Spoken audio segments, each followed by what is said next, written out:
Welcome to Ex Machina. Join us as we explore the mysteries of this world. Cryptids, monsters, macabre tales, and horror stories abound. Could they be true? Are monsters real?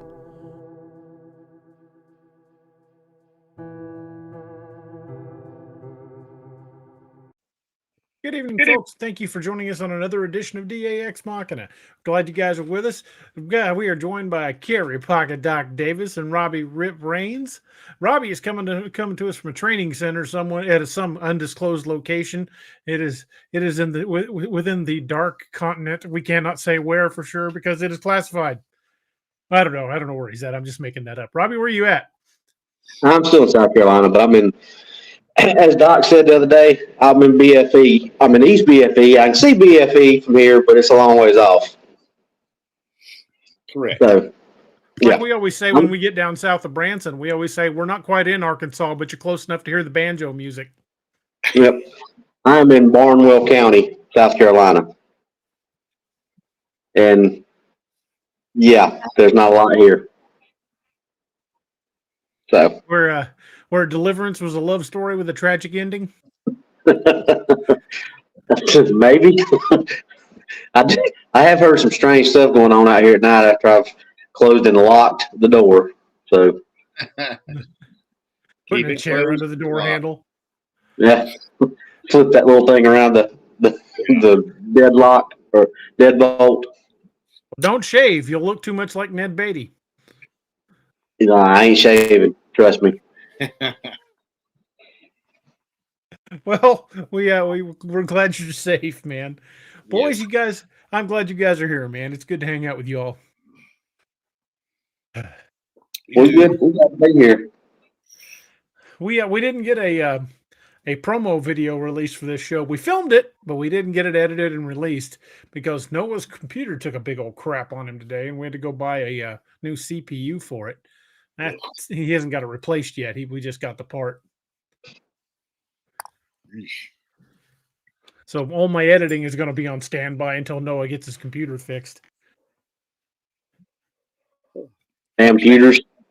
Yeah, damn things. So Doc, how things out in Colorado way? Wyatt, I am rolling.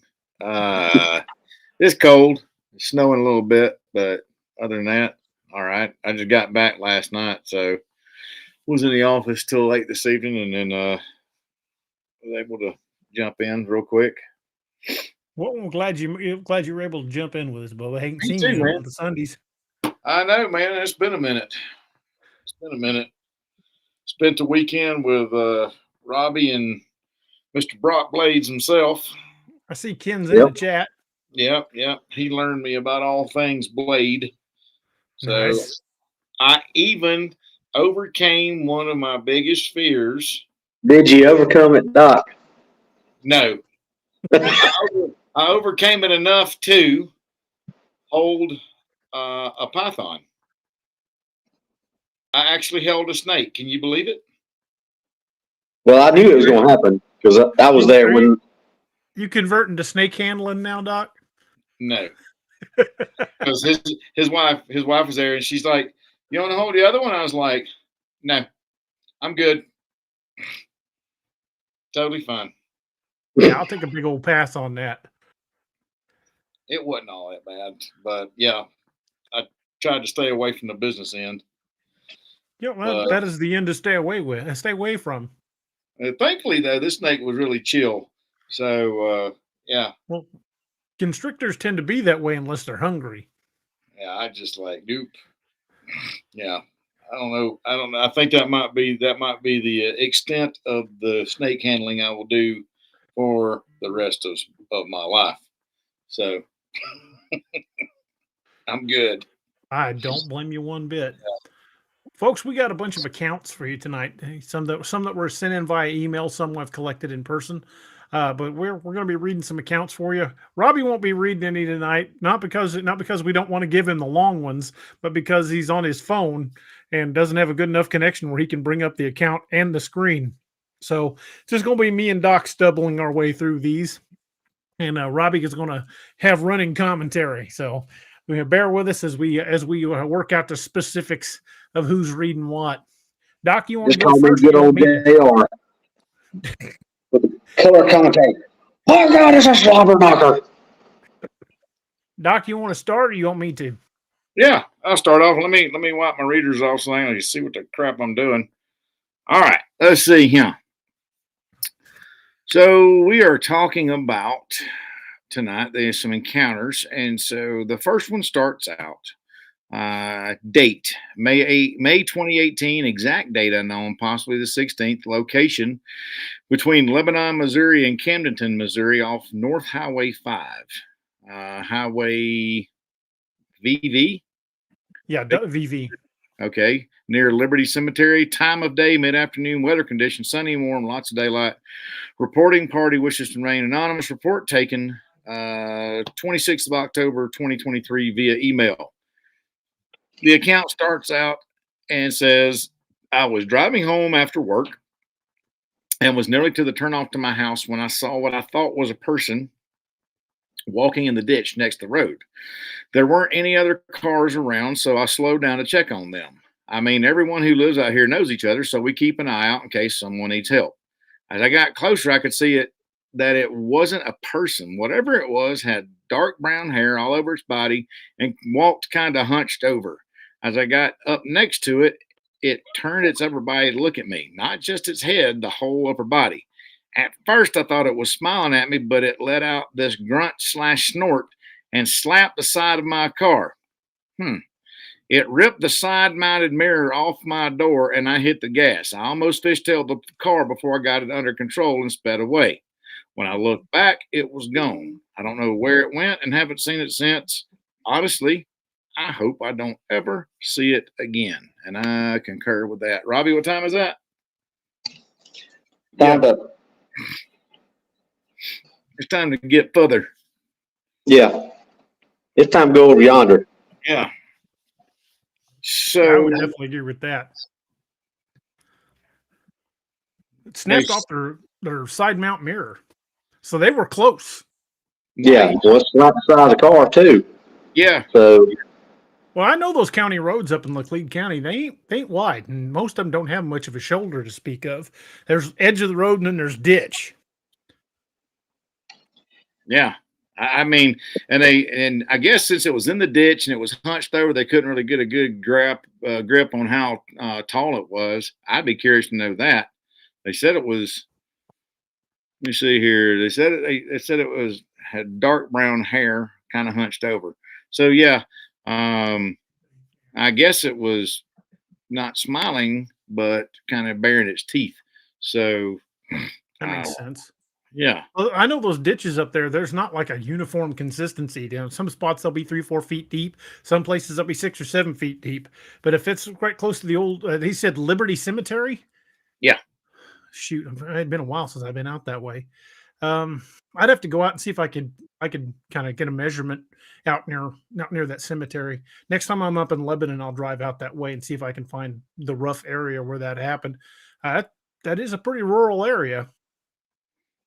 Yeah, and all covered with hair. I mean, what other encounters have been up there, DA, in that area? There's been quite a few sightings around Lebanon, especially closer to Camdenton, around Lake of the Ozarks. Lots of sightings in that area. any There's even been dogman sightings howler sightings up in that area? up around Lebanon. There was one up by Rolla back in 2019. I need to go back up and talk to my buddies that live in Rolla and get all the specifics on that one. But I don't know of any howler sightings around Lebanon. I'm not saying there aren't any, but I just haven't ran across any. There. Nice. There you go. I like that, Doc. There you go, Thad. Yeah. I just got to deal with the Dark Angel tonight because I'm right not on. with my comrade. But got to represent my brother. That's right. I appreciate you. Now, so what about? I mean, I'm sure like I said, a lot of Bigfoot sightings. But what about any dogman sightings up there? I mean, even though that's not a color that is typically reported. Well, there's been dogman sightings up near Montreal, Missouri, which is only 6 or 7 miles from that old Liberty Cemetery. And of course, there was the legends that you and I have talked about before. What they used to call the beast of the lake or the beast of the valley before there was a lake there. There've been dogman type sightings around Lake of the Ozarks for years, Mm, especially down along the Osage River. yeah, that's somewhere I would probably not want to be close to. All right. What do y'all think in the chat? What do y'all think about that? Talk to us. This is an interactive show. So what do y'all think about that? Heck yeah. Just a really angry, hairy person, or what you think? Just a pissed off dude in a fur coat. But to rip somebody's side mirror off, that takes a bit of strength. You know what I mean? Yeah, it's not like you just grab one and pull it off. Right. I mean, maybe like a Volkswagen Beetle or something. I guess we should specify what kind of car. Well, they didn't say what type of car, and I didn't think to ask. Yeah. Yeah. I mean, if this was a big truck, then it's probably going to take some. I mean, especially if it's one of those camping type mirrors. Mm-hmm. Those ain't going to just pop off. Well, even the mirror on an average car these days is not exactly easy to pull free. No, that's what I'm saying. It's got to be pretty big to whatever it is to pull that sucker off. I don't see anything. I don't see anybody comment. Dr. 45120 Sharp Rothstein says never saw anything at Falcon. My brother lives out that direction, out toward Falcon. He lives out by Nebo, and there's some sightings down along the Gasconade down near Nebo.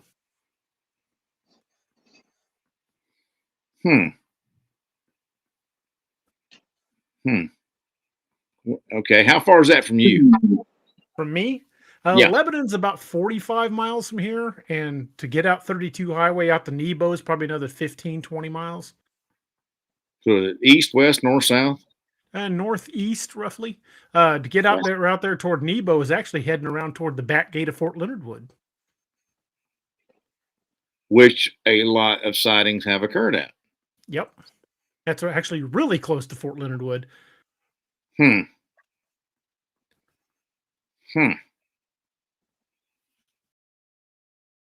Hello, Wolf says, I hope they were wearing their brown pants. Yeah.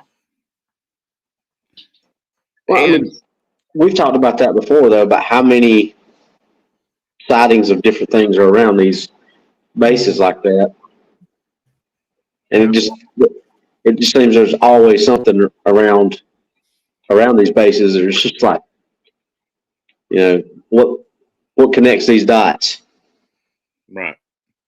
Right. And I was laughing at Ken's comment. He says, Doc wore his brown pants all weekend. Especially that night I was handling that serpent. There are quite a few Bigfoot stories from on Fort Leonard Wood. I've heard quite a few over the years. Just my buddy Chris that was on the show that night, where we had the tree breaks on their property.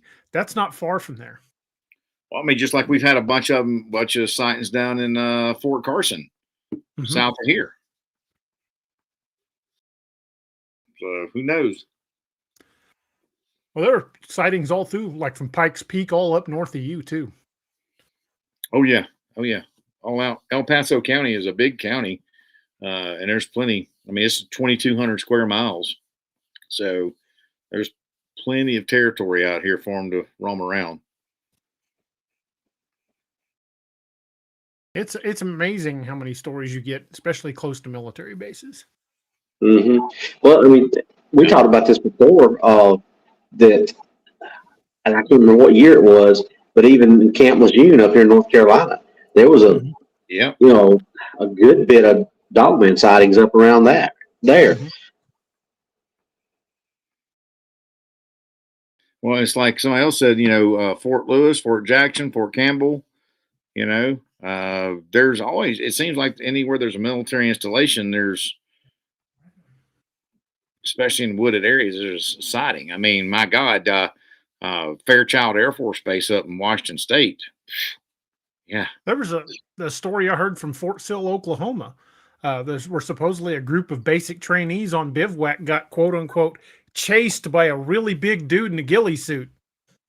That's actually a true story because that's where my son went to his basic and his advanced, and he said that they still talk about that down there. I've heard the story from a couple guys that were stationed there. Really? Yep. Because he called me. He's like, "Dad, you're never gonna believe this." I said, "What?"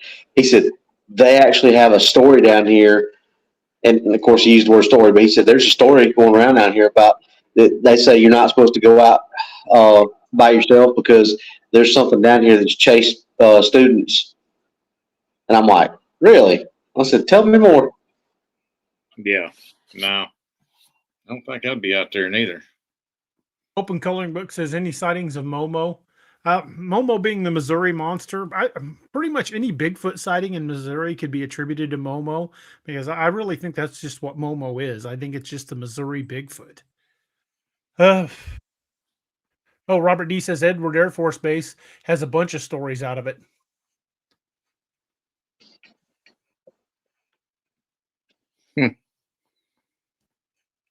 That's out in California, out in the desert. Well, we had a poll while we were talking. Asked her what everybody's favorite type of show was, and accounts and sightings stories a story show was a landslide victory. That's 71% of the people voted that was their favorite type of show. So heck yeah, thank you, folks. Well, keep sending them stories and encounter in. We'll keep reading them. Yep, keep sending them in, folks. All right, I'll jump on the next one.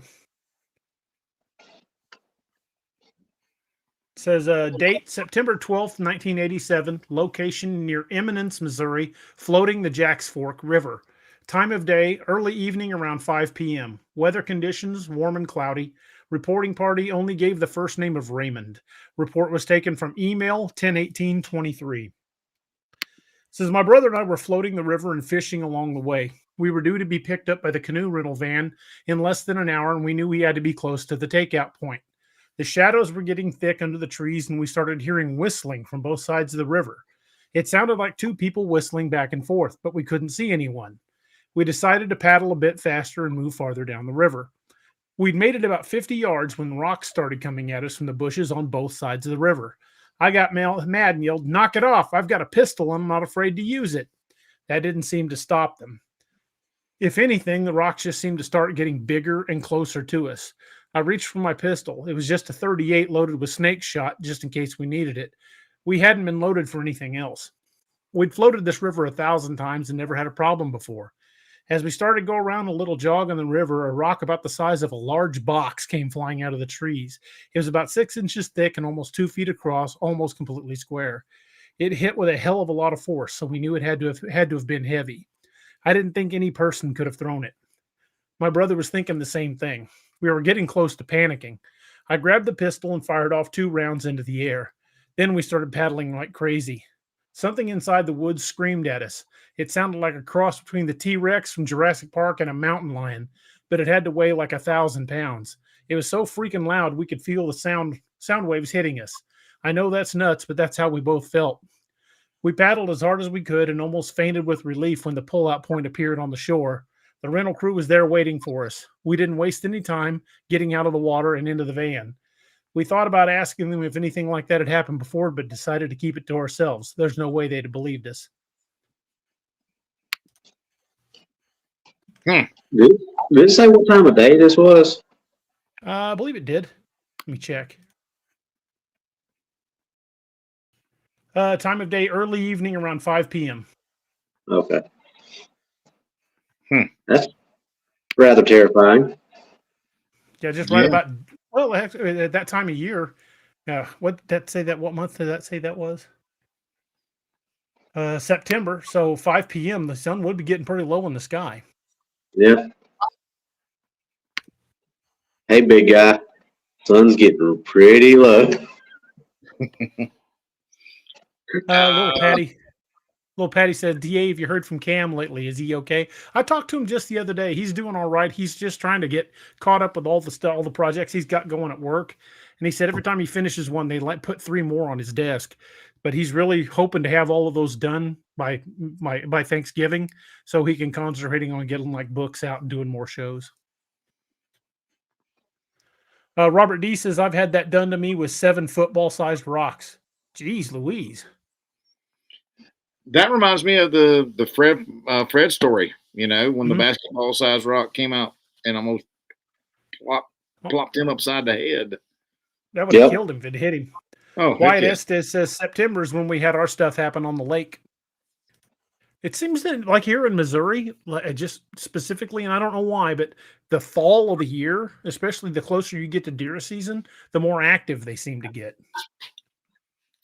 Well, I mean, if like we speculate, if they are, using deer as a food source, that's getting close to rut time. So that's when deer really come out or don't care about who sees them because, the rut's going on or getting ready to start. So, probably a time for easy pickings for these things would be right after they had the fawns. David Bice says, I've heard a lot of stuff dropping in the river before sunrise while running lines. Ken says, how we treat a rock to the head, Doc. Wrap it up. Drive faster. 2 words. 2 words. Drive faster. Robert D says, mine happened dead summer around 2 to 3 a.m. in the morning, a night after we were screamed at in the same weekend. Dang. Yeah, dude, I'd like to hear about that more. Can you send it to me? If you have, I may have lost it because I lost a whole bunch of emails when I switched over my because I had a bunch of my emails saved on my phone, and he's gone. What the heck just happened? He back. What the hell happened? I don't know. I said when we switched over our phone plans, I had a whole bunch of emails saved on my phone, but when I had to switch phone plans, I lost a whole bunch of emails that I had saved. Eric Testerman says, I got what sounded like footsteps in the water the other night after it rained. Something that's always kind of, not exactly the same, but it seems like always in a lot of these encounters, it's something getting thrown at somebody. I mean, other than the ones where people are driving, but it seems like all the time that when somebody's either on the river or out camping next to the river, or just even out something's getting thrown at them. Right. And I've heard a lot of stories of people on the lakes and rivers getting stuff thrown at them. So, but you hear the pine cone stories and stuff like that, but you really don't hear that quite as much as when somebody's on the water. A lot of things get thrown at them here and there, and when they're actually in the deep woods. But I just wonder if that's something maybe that's almost like we talked about having different, different types of or species, or maybe that's a trait of one type of Sasquatch type creature that, that's one of their warning signs, and that we're not picking up on. That could be. Yeah. Well, the last encounter show we did, there was the one encounter I read where the guy got hit in the side and then in the head with a rock and about knocked him out. Yeah. Yeah. I mean, that's a common theme with these things, but some people say, oh, well, they're not using lethal force. Okay. Get hit in the head with with a rock the size of a basketball or a football. Probably not going to that ain't lethal. Yeah. It may not be intended to be lethal, but right. The results will be the same. I mean, you may get one that's got a bad aim. You know what I mean? They might, even if they're intentionally trying to miss you, you may get one with bad aim. Even a glancing blow with a rock that big could put you out. Course, man. Yeah, you would not do well. That is for doggone sure. Keith von Rensselaer, who's in the chat tonight, him and I have been messaging back and forth. He lives up in Wisconsin, and right in their area, something has been attacking large dogs. They had to put 2 dogs down, and they've put out a warning telling people to not to let their dogs and their kids out at night because something has killed 2 big dogs. One of them was like sleeved, like the skin and the flesh was ripped off of it. We call it degloving, right, Doc? Yeah. Well, here's the thing. They put the dog down, and when they came back, it was gone. Holy crap, man. Yeah. Freaking weird. Something's going on up there. Yeah. Griff says, ask Goliath about David's non-lethal rock. True. Fact. Robert D says, Novinger Mo had some yelling and rock throwing going on about the same time frame, years-wise. Huh. David By says, they're definitely sending a message to leave the area. Yeah, I don't know if rock throwing is intended to be damaging or if it's a warning, but you know, even if they're not throwing them that hard, like he said, described that as a large, like 2 feet across and almost square. If that had hit the canoe, it would have flipped it. Or punched a hole in the bottom of it.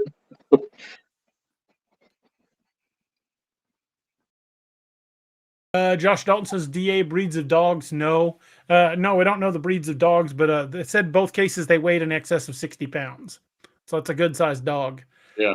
Luis Noriega says, we were at Edwards Air Force Base on the south side, close to Rossmore area. We were trying to find an XB-70 crash site that is out in the desert. Crashed, and we felt that something was following us, and we finally couldn't find the area where the crash site was, but the military police went out there and said, you guys have to leave this area now. I said, well, we know it's at the backside of Edwards Air Force Base. It's still open to the public. Why do we have to leave for your, and he said, for your safety. I said, okay, let's go. All you got to say. Yeah. And, you know, my thing is if somebody with an automatic weapon says you need to leave the area, I'm probably not going to get lippy about it. No. I'm like, yeah, okay, it's probably a real good idea. I'll just be on my way then. Time to unask the area. Well, oh, Robert D says no Venger. That's how it's pronounced. Oh, okay. I don't think I've ever been there. I'll have to hunt that up. David Neal says, sounds like what happened with the Beast of Bladensboro over in North Carolina.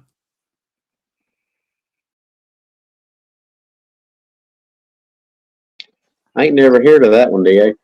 Me neither. Me? Well, I've heard of it, but I'm not familiar with it off the top of my head. I know I've read the account of before. I just need to refresh my memory.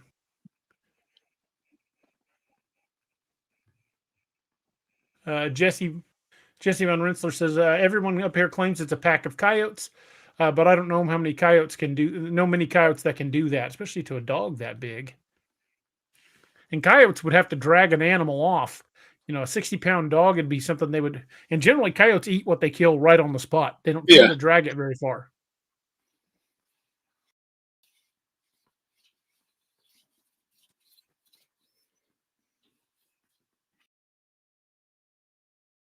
Well, Doc, you want to go on with the next one?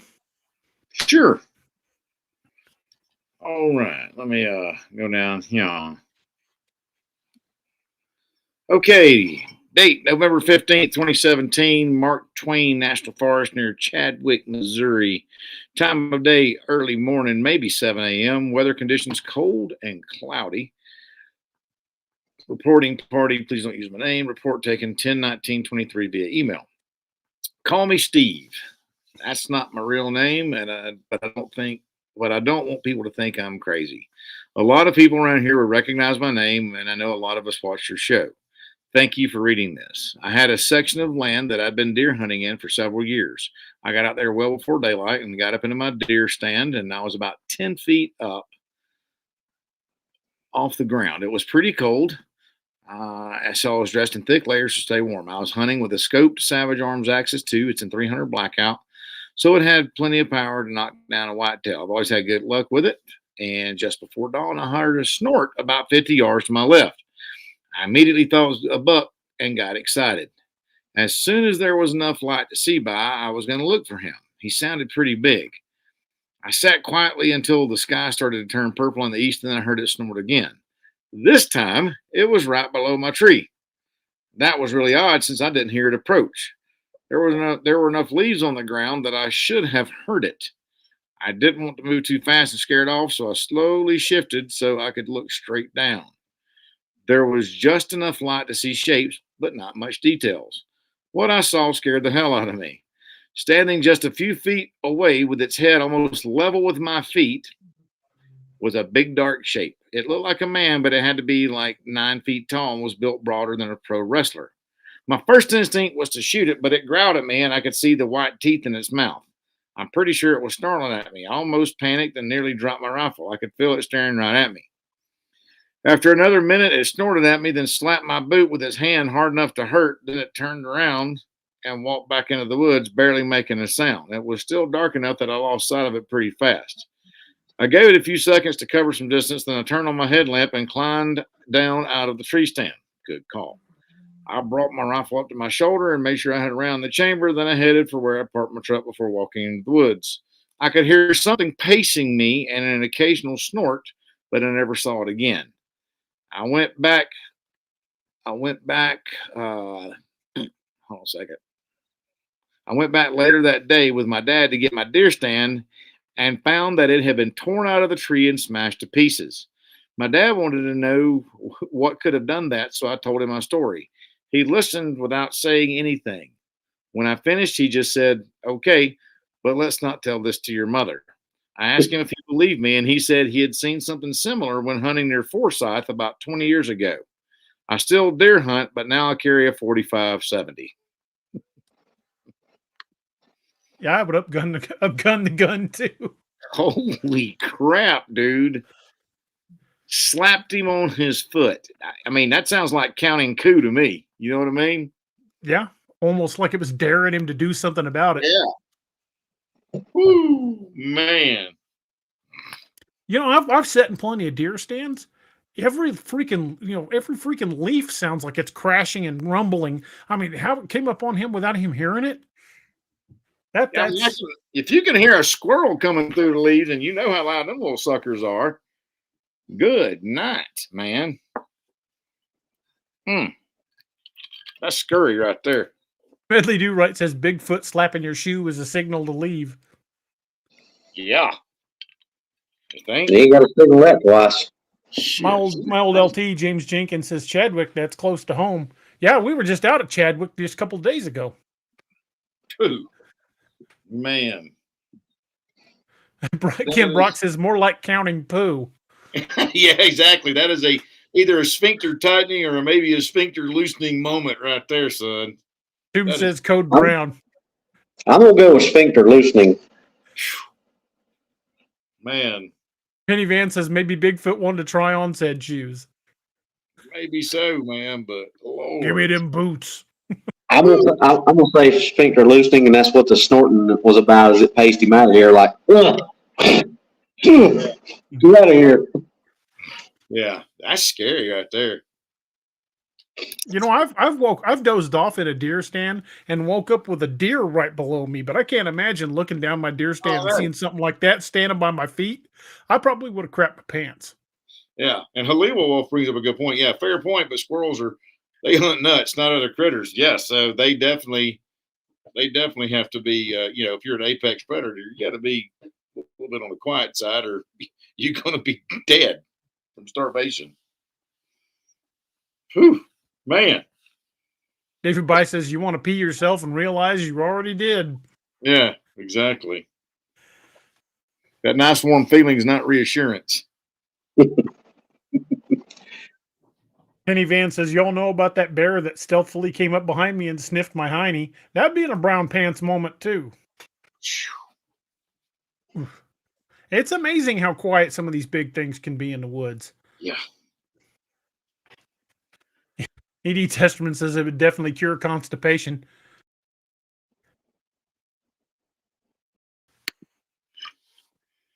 Yeah. Yeah. Yeah, they clean you out. That's for sure. She'll clean your food out quicker than one of them burritos with extra guacamole sauce. I was thinking that exact line. Great minds think alike, Doc. That's right.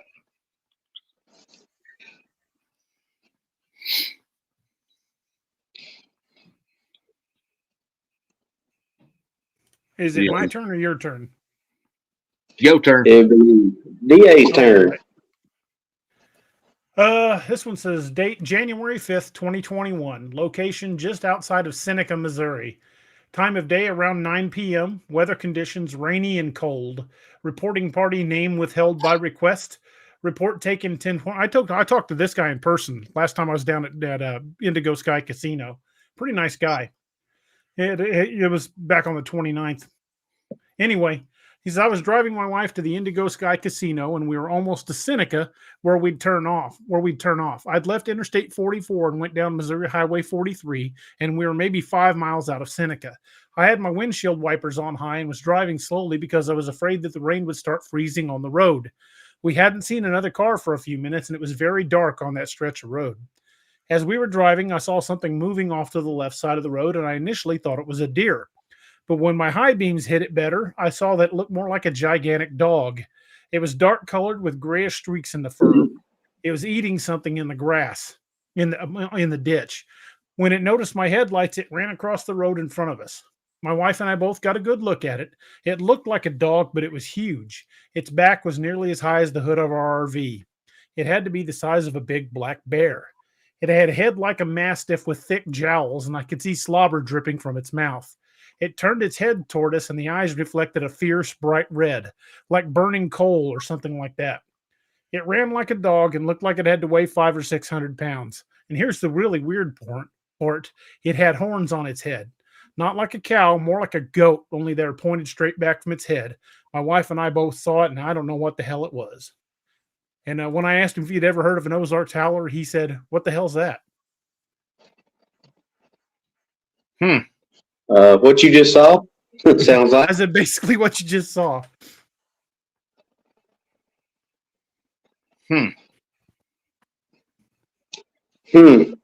Yeah, I don't want to be around him neither.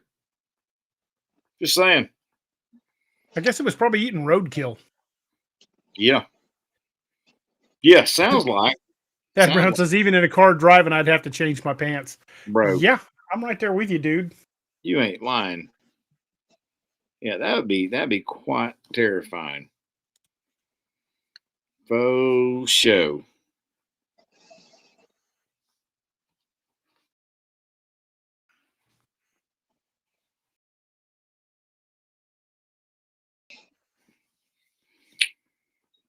$600-pound dog. That is a rather large canid. That is a big old dog. Yeah. Huh. Yeah, I'd say that's definitely on the Ozarks howler spectrum, though. That is definitely what I thought when he had described it to me. I said, that sounds like an Ozarks howler. He said, what the hell's an Ozarks howler? Yeah. No. Okay, how far does the Ozarks howler go back in lore, DA? The first recorded sightings, I believe, are in the early 1800s that I know of. That's what Daniel Boone claimed to have killed, right? Mm-hmm. Yep. Claimed he killed one up near Cuba, Missouri.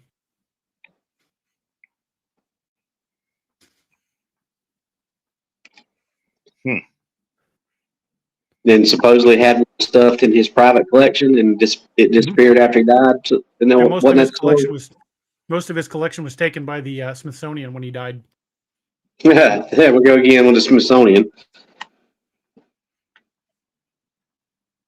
Let me guess, they gave somebody a receipt, and then they said, "Nah, we never gave anybody a receipt."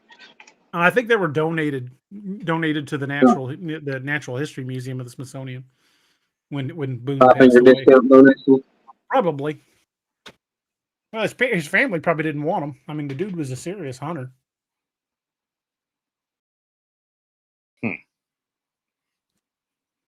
Hey, Ryan from Monster Radio's here. Hey, dude.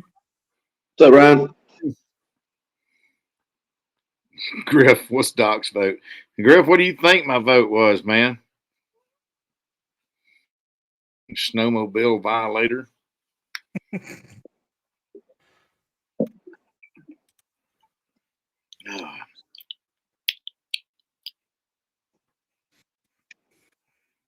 All right, then. Roxanne Delgado says, DA, if someone wants to have fun in the Ozarks, just come on down. Never know what you'll come across. That's the truth. David Neal says, curious, is there any First Nations lore about the Howler? Supposedly sightings date back before settlers in the Missouri, in the Ozarks. So yeah, there is Native American lore on it, mostly from the Osage. Toom says, Doc needs a new snowmobile for Christmas. I know, man. I've started GoFundMe for a new snowmobile. We're gonna make this one Wendigo proof, though. Exactly. Yeah.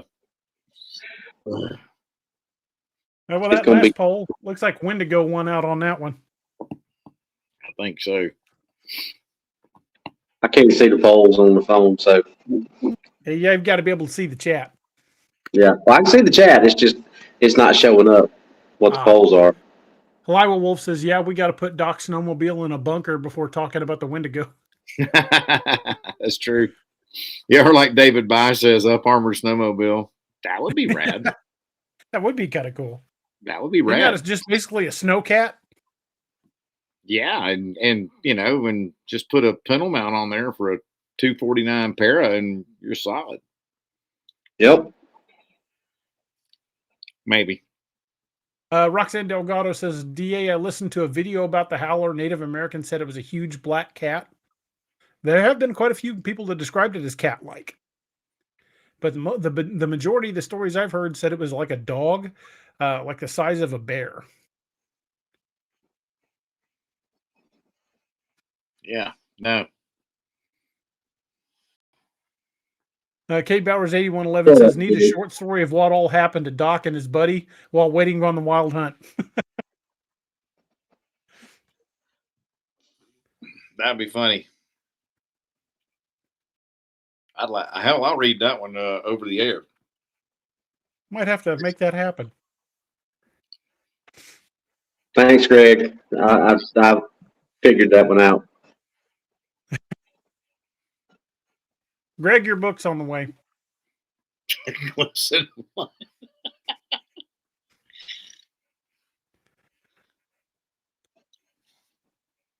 Penny Van says, we'll get Doc a sled with 1-inch acrylic around it like the Pope Mobile back in the 80s. That's funny. It's going to be so up armored, it's going to get like 2 gallons to the mile. There you go. Going in an APC. I don't think they're going to let us take a Bradley. Yeah, I don't think so. Ain't got no gas in it. Mm.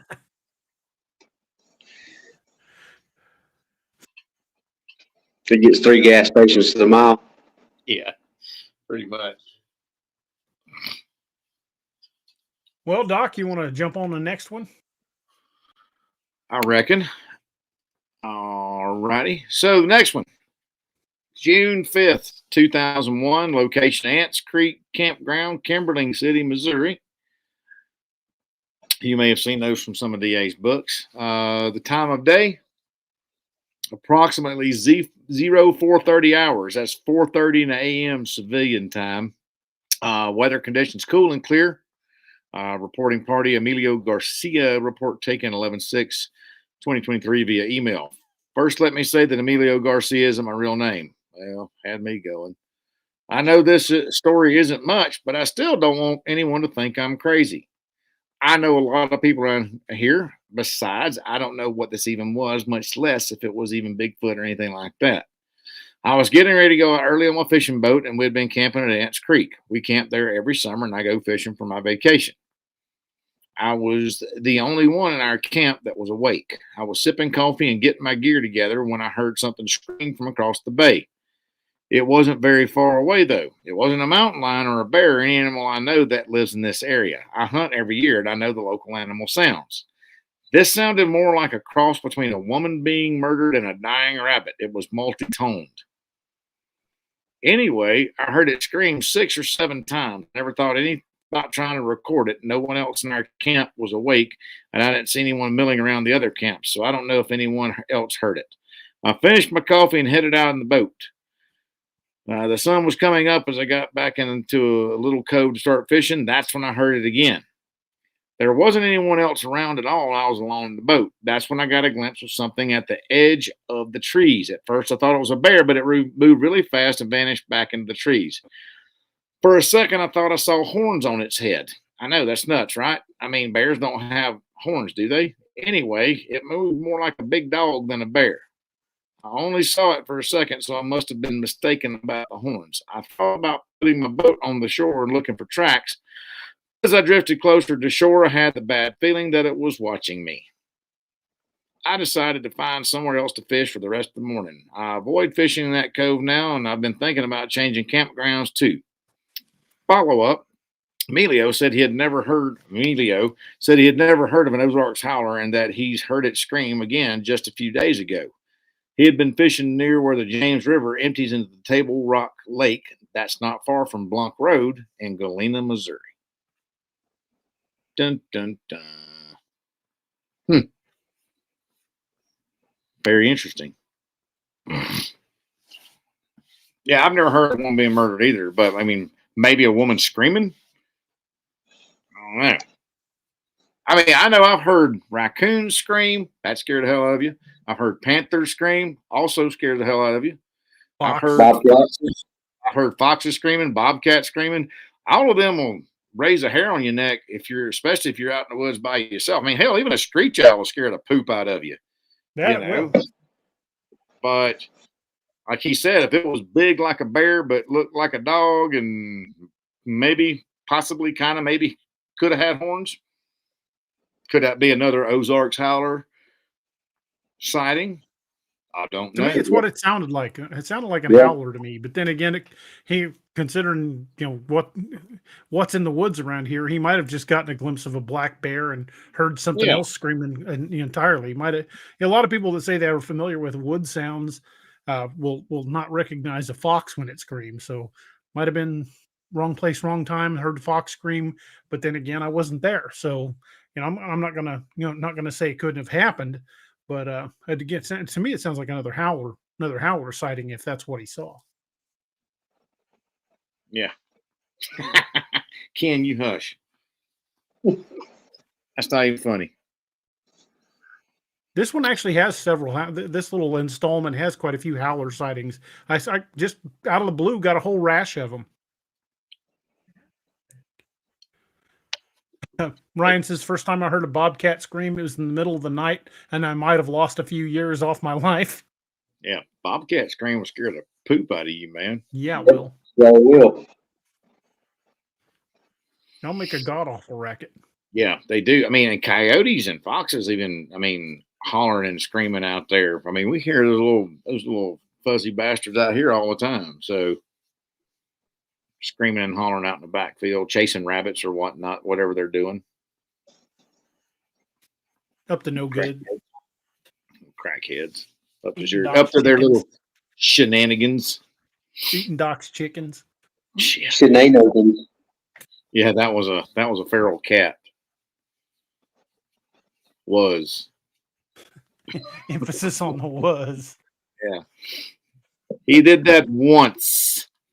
Was, but 'tis no more. Mm-hmm. The feline that shall not linger any longer on this plane. No longer feral or no longer a cat? He's on the other side of the veil. Yes. Also, yes. Neither feral nor cat. Yeah, they could be chasing prairie dogs. We don't have, honestly, man, we don't have a whole lot of, who was that? Who said that? Yeah, David. Yeah, we don't have a whole lot of prairie dogs out near my house. I don't know why. But there's some in some surrounding fields, but definitely not in my field. They seem to stay away from here. We had quite a few prairie dogs down in New Mexico where I used to live. But, I didn't live in the mountains.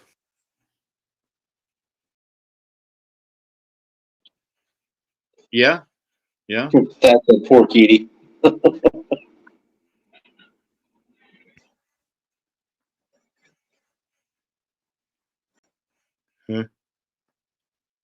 Poor kitty. Huh. He's not, he's not suffering anymore with that. No, he isn't.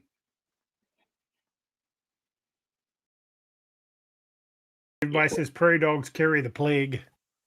Yep. They found a colony about 200 yards from my house when I lived up near Boulder that had the plague. Screw You that. mean Poppy the prairie dog carries the plague? They couldn't. You couldn't kill them up there because in Boulder County they were a protected species.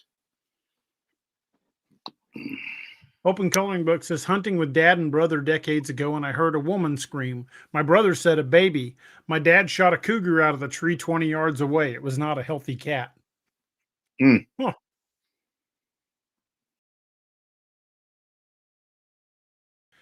Huh.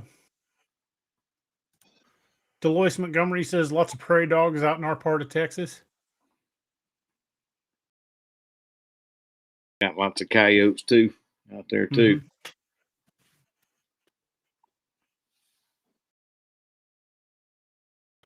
Little bastages.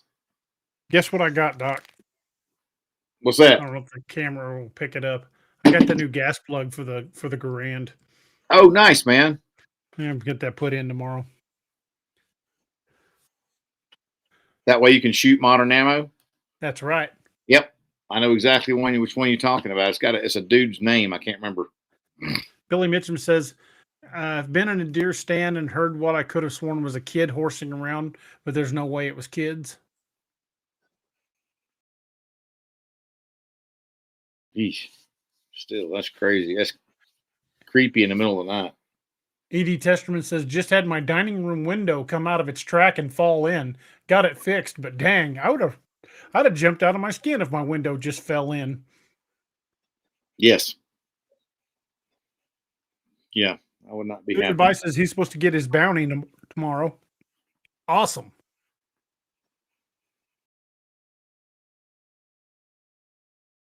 Haliwa Wolf says, how's the Pumbaa population out in Texas? Wild hogs, I suppose. Innumerable. They're causing over $300 million in crop damage a year. Jesus. Before you say anything, Ken, I know that means a lot. You should have seen him, DA, at class. I'd say something, and Ken and Sophia are sitting here, and Robbie's sitting over here, and Ken would look over at Robbie and go, "It means this."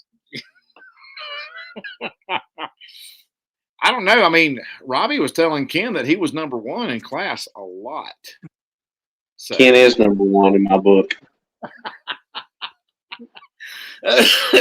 He's probably chuckling right now. I wish I could have been there with you guys. I'm sure that Oh, was a dude, riot. it was funny as hell.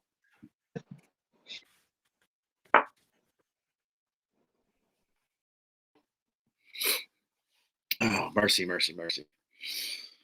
All right. Well, it was funny, but Doc sure got a good kick and laugh out of it. But he started the festivities. He was like, "Yeah, now Ken said he was going to pick on me and all that kind of stuff," and it jumped out 4-1 with Doc in Doc's favor before anything else even happened. I was like, "It's supposed to be Ken making fun of me, not Doc." We had some fun. Hey, that's the important part. Oh God, Kim brought it up. The worst thing Robbie said all weekend was how he liked his steak cooked.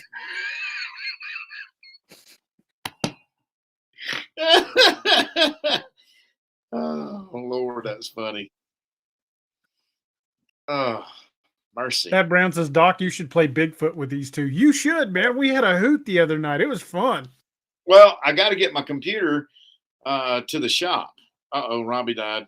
No, I got to get my computer shop. It says it's got an internet or a network cable that's broken or plugged in incorrectly.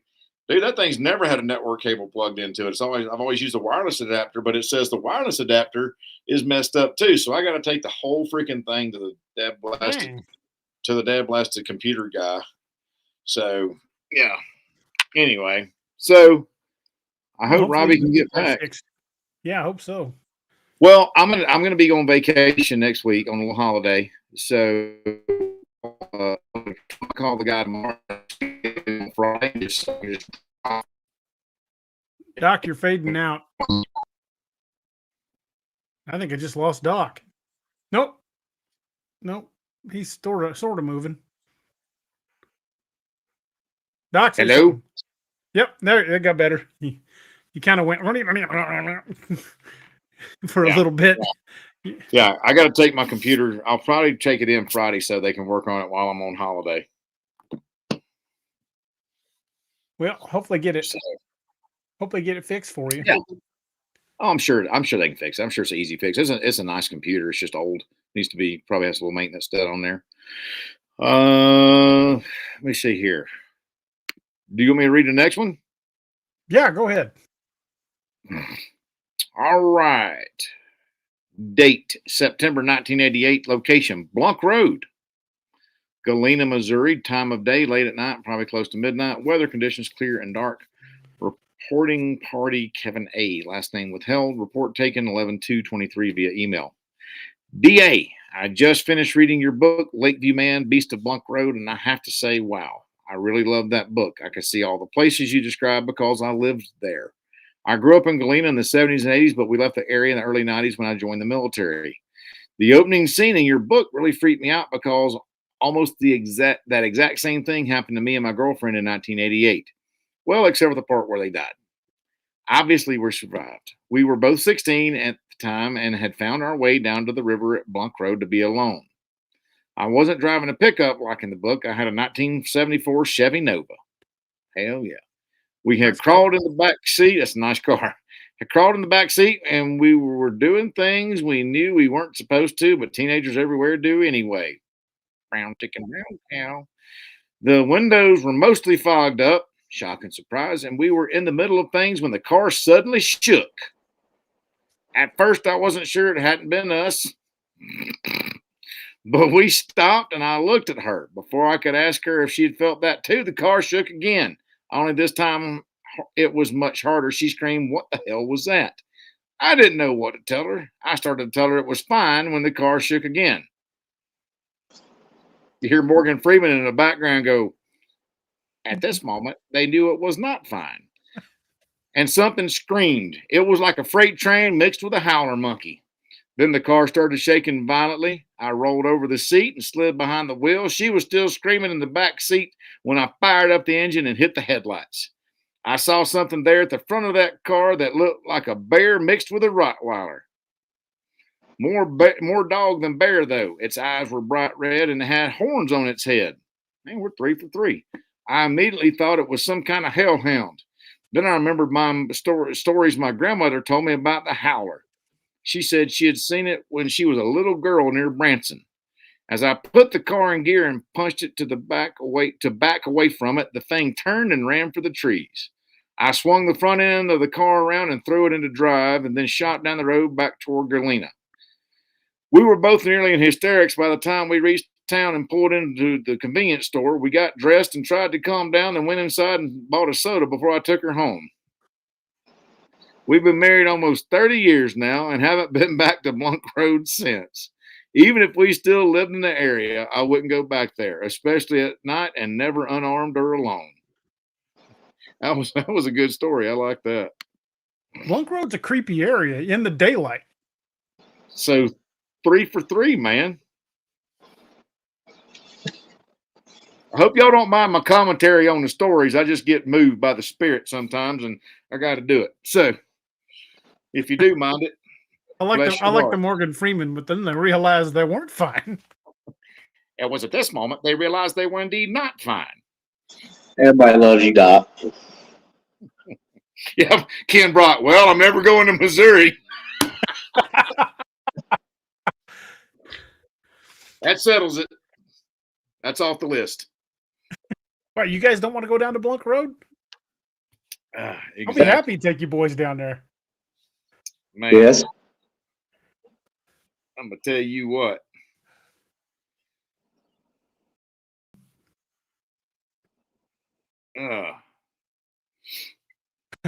AD Testament says, "What spirit is it tonight, Doc?"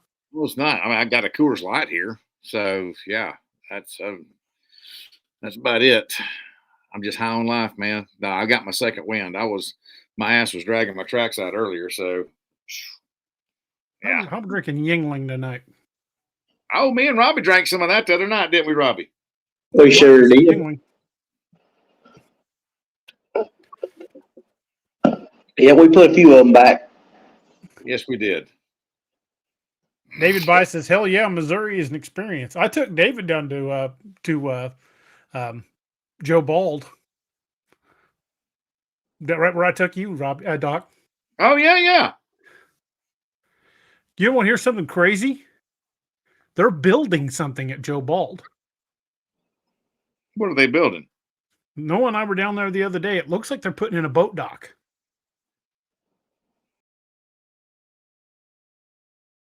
Who's putting it in? They may be fixing to reopen Joe Bald. Yeah, because that's Corps of Engineer land. Yes. Mm-hmm. Yep. There was a crew down there putting in what looks like part of a dock.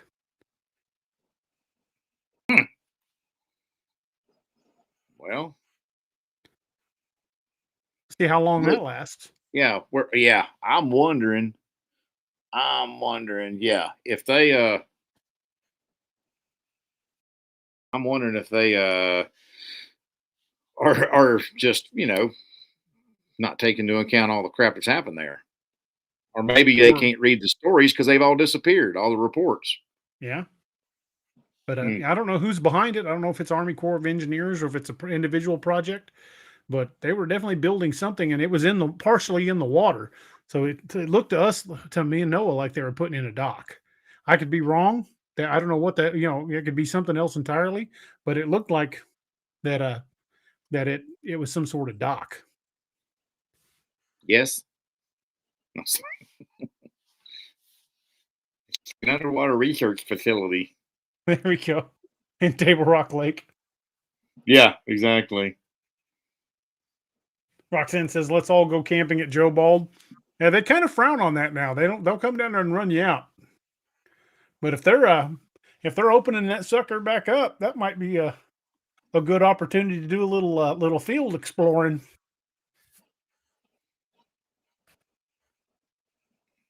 Yeah, I'm bringing all the guns. I'm saying. Now I'm picking up some let's say call them freedom seeds for the M1 tomorrow. Maybe some explosives. Couldn't hurt. Hello. Let's see how many we got left. Hello. Oh, we've only got one story left. Thought we had more than that, but I'll have to put together more for the next one. Take it. Penny Van says, "DA, have you and Noah gone back out to that cemetery yet?" Not yet. We're wanting to get back there, here hopefully soon. Roxanne says we can hide in the trees, tree camping.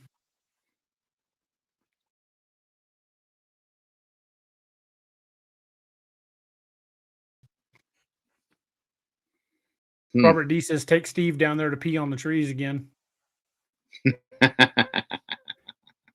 Kevin Bode says, I saw a 45-70 handgun the other day. God dang. That's got to kick like a Missouri mule. I mean, why? Oh, we lost Robbie again. Open Coloring Book says, "My mom and her sibs quit visiting Missouri family during certain times of the year." I can't see as I blame them.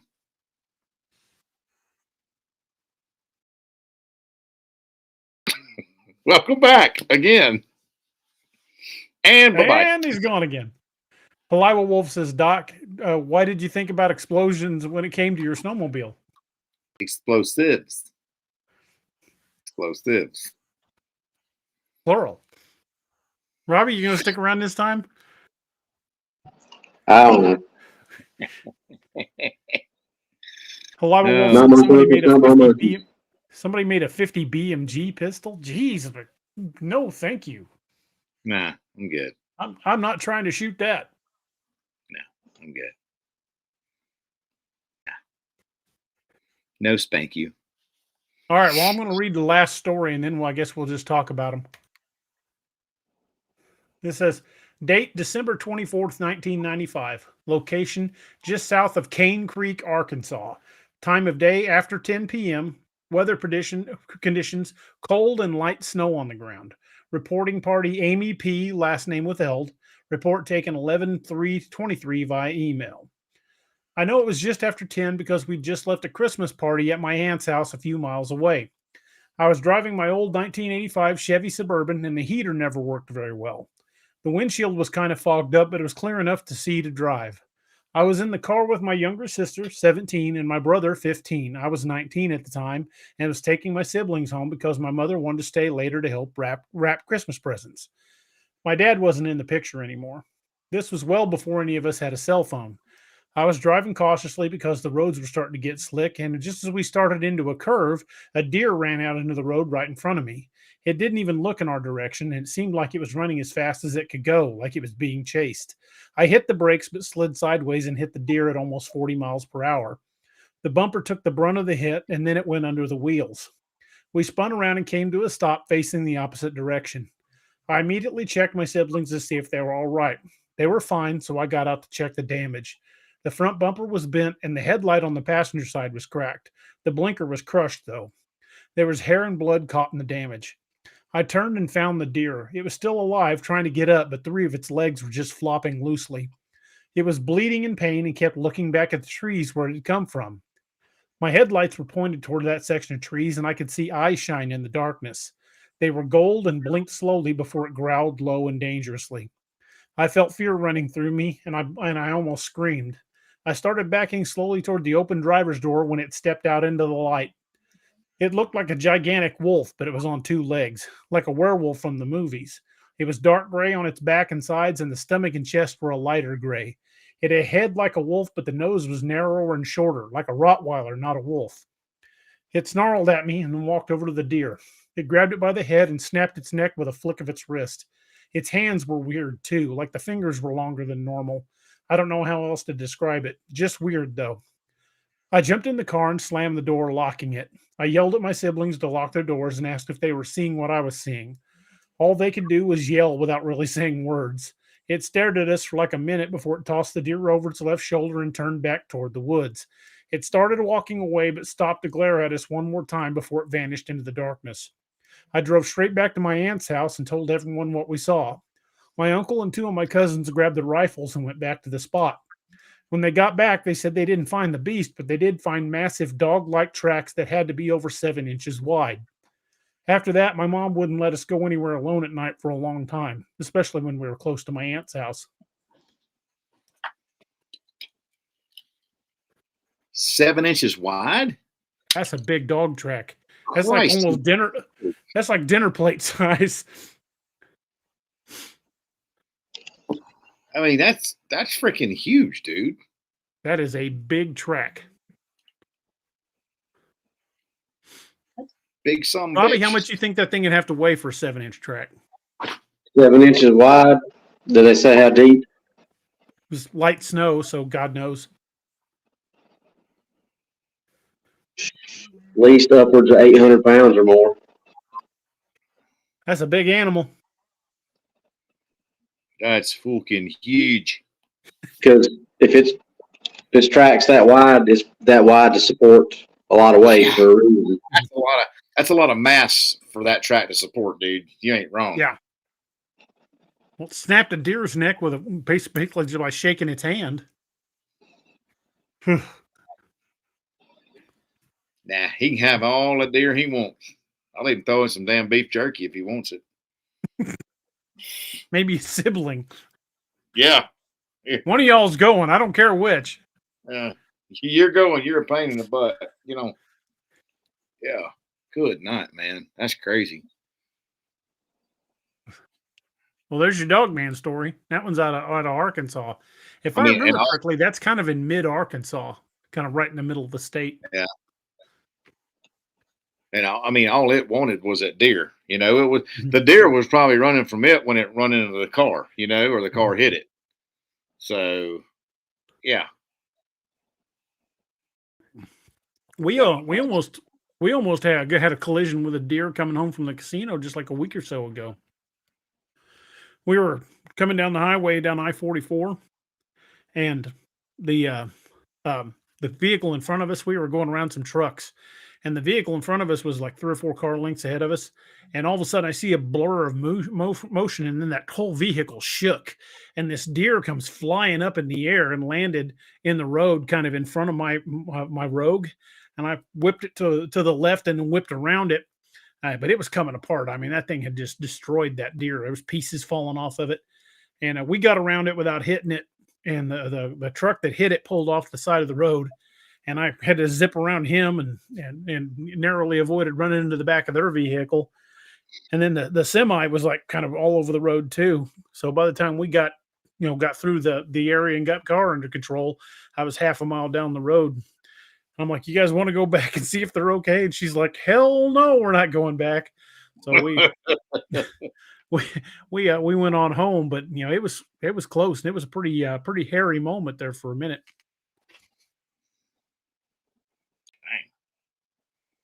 yeah.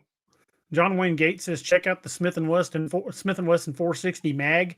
Can also shoot 44 mags and 454 casel in it. Huh. It probably only cost like $70 for 20 rounds. Probably. The way everything's going nowadays. Yeah, I better load up on ammo. Is all I gotta say. No kidding. Oh, well, that was interesting. We do. I mean, I like these. I like these little reader stories or viewer stories, account stories. I do too. Nice. I definitely agree with you, Doc. I think it was only interested in that deer. Yeah, it had no interest in them, man.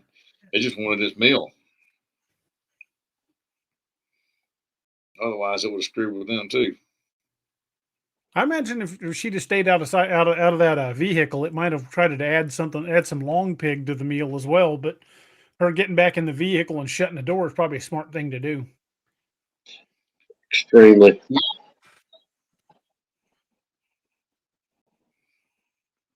Yeah, I was pretty surprised in that group. I had 3 howler stories, and I generally don't get many howler stories. Dude, I mean, honestly, man, that's some of the first ones we've had in quite a minute. Yeah. That's some of the first ones. We've had a lot of dogman, a lot of Bigfoot. Well, we were talking about the howler here just a few shows ago. That's probably what inspired those to get sent in. That's terrifying. I don't want to be around any of them. Well, that's what the 458 SOCOM is for. Yeah. I wonder if I could teach Bigfoot to put on a tourniquet. Probably need a bigger tourniquet. Probably need a bigger tourniquet. Probably so. Although that would be a funny commercial.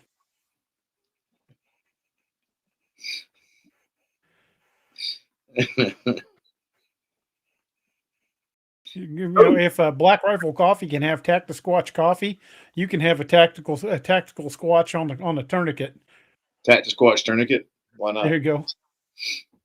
Robert D's got a good question, DA. Have there been howler attacks or just stories?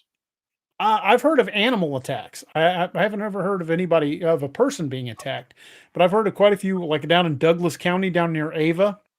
I've heard of horses and cows and even pigs being killed. I'm sorry, DA. I'm not laughing at you. Look at Ken's comment. He taught Robbie, so. Poor Robbie. Yeah, I guess if you can teach Robbie, you can teach a Bigfoot. Oh, we lost Robbie. Robbie's like, screw y'all, I'm out. Penny Van says, I have a bone to pick with you boys at the Black Rifle Coffee. I trusted you and tried it. Yuck. Depends on which one you try. I like the dark roasts, and I've always liked, like strong coffee. But it's coffee's one of those, not everybody likes it, and there's different flavors, but there's probably 20 different varieties of Black Rifle coffee. Arbuckles. There we go. Might have to try that. It's the coffee that won the West. Nice. Robbie, you make it? Who knows? There she Like I is. said, not my circus, not my monkeys. I'm just along for the ride. Penny Van says, I only drink dark roast and very strong. That's why I like the Tacta Squatch. It's got a pretty good flavor. It's a dark roast. Yeah, y'all need to try that Arbuckles. It's really nice, Clark. I will give that a shot. Yeah, and the history behind it is pretty awesome too, because it was the coffee that won the West. Yep. Well, I like that. Ken says too. Arbuckles coffee is fantastic. I will have to try that. Yeah. When you're drinking it, you're having a little sip of history. Well, I do like my history. Yeah. All right, then. What now, Brown Cow? What we going to talk about? I'm sure we got any number of subjects we could talk about. I thought it would take us a little longer to get through those, but we went through them pretty fast. Well, so let's talk about this howler. Since the majority, we had 6 stories, and 3 of them were howler stories. Origin on the howler. I don't really even know what the origin is. It's just something that's been seen in the Ozarks for the last couple hundred years. What do they think the origin is on that thing? Are there indigenous stories? Are there First People, Native American stories on the howler? I mean, like I said, the Osage had stories on them. And someone was saying earlier that that some of the Native American stories they'd heard described it as a big cat. But the bulk of the stories I've ever heard described it as like a bear-sized dog. I think With Robbie horns. froze up again. Oh, no, Nope. he's moving. He's moving. There he is. How you doing? David By says broken bow excursion. That could be fun. Why? What's that? Broken bow excursion? Broken Bow is a lake in Oklahoma. A lot of Bigfoot activity. Oh.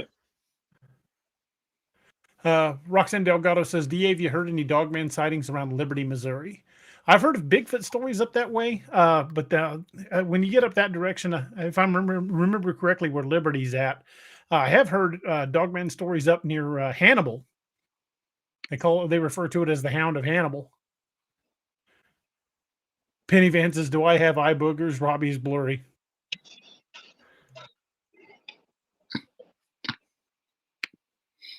Robbie, you all right, man? Who knows?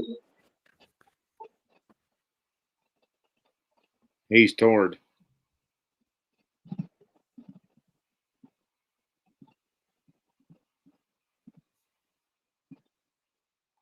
Hello? Well, unfortunately, Robbie's signal's not real good tonight.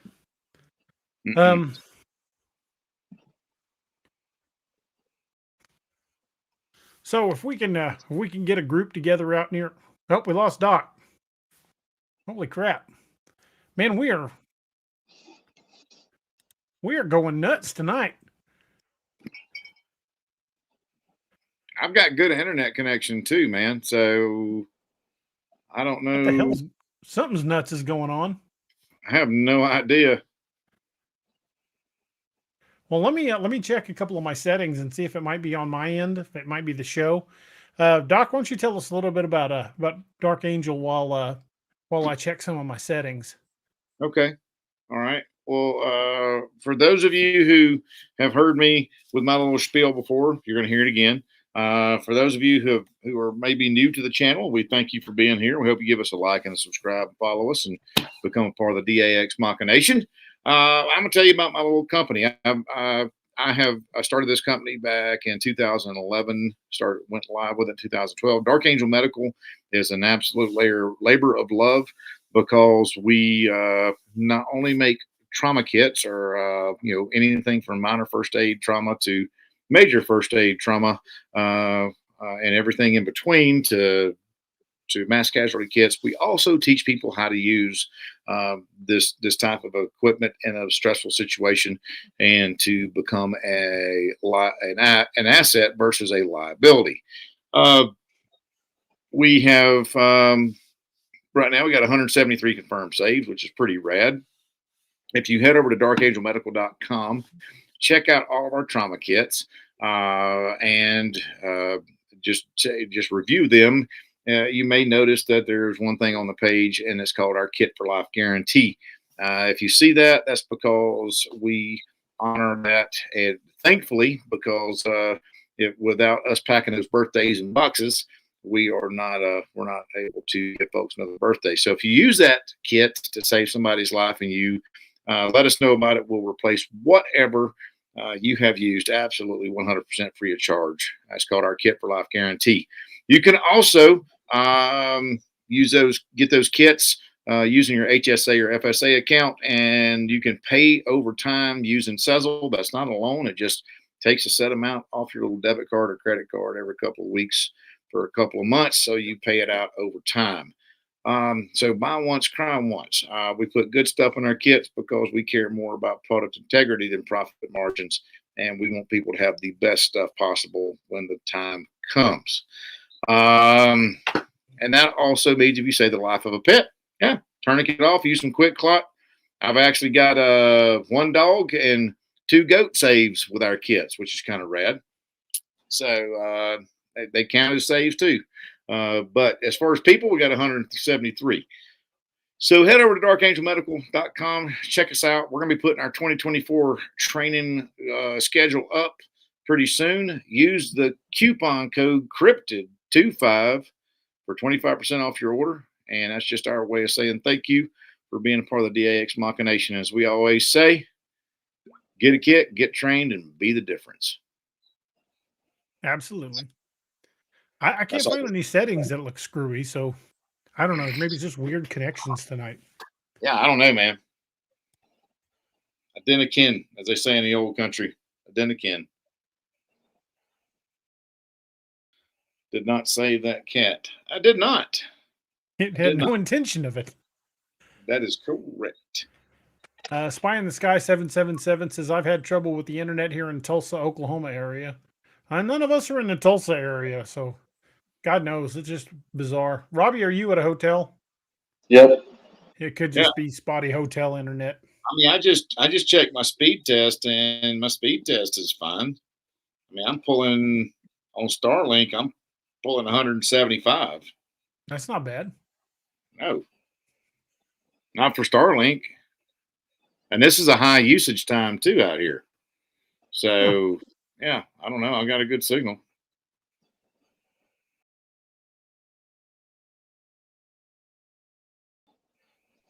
Well, can we expect, or K Bowers, every 5 seconds my signal's going out and I'm plopping in and out and I don't know what's going on. So yeah, that kind of dims the mood a little bit. I'm sorry, man.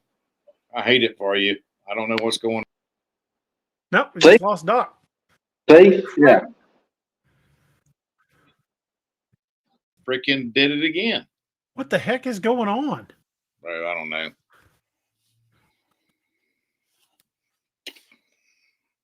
Robbie, you think you can get through the scallywag bit? I'm not going to say one way or the other. I want to go ahead and get those knocked out right now. That way, if we end up losing signal, we're at least covered. I don't have enough because I'm not at home, but Scallywag Tactical is another one of the companies that we partner with, one of our affiliate companies. They're veteran-owned, make some of the best knives that you can hope to have, fixed blades, folders, fantasy blades, fishing knives, kitchen knives, just about any other kind of knives that you want. If you have read the books, you've heard the name Privateer, Jolly Roger, Gunner's Mate, Bounty, Boarding Axe. Those are all real knives from Scallywag Tactical. The DA has put in the books. We do that we partner with them because we like and support those blades. It's not just a handout type thing. It's something that we actually support. DA put stuff in his books that he believes in. He's done, just like Dark Angel Medical, where he's carried the kit when he was in law enforcement. I carry one on my vest every day. It's not just, it's something that we've used and we like, and it's a good product. So he's got a section on there called Blemish Blades. You can find a blade that maybe the box has been messed up or whatever, and not generally anything wrong with the knives. DA's found one knife that's got a very minor scratch on it that you really have to look for to see. But you go look around there, find you a good knife that you like for a good price. And there's even been Gunner's Mates, which is one of the most sought after blades he's got on there. Bounty is also back in stock. Yes, and the Bounty's back in stock. But find those, get you a good deal on that. When you go to checkout, hit code DA Roberts 10 at checkout, get you an extra 10% off. Tell them we sent you. Just go check them out. And that's all I got to say about that. And we lost Doc again. That's all he had to say about that. Holy crap, we are having all kinds of connection issues. Man, the hell is going on tonight? Somebody mentioned something about solar flares. Yeah, I feel like my solar is flaring up.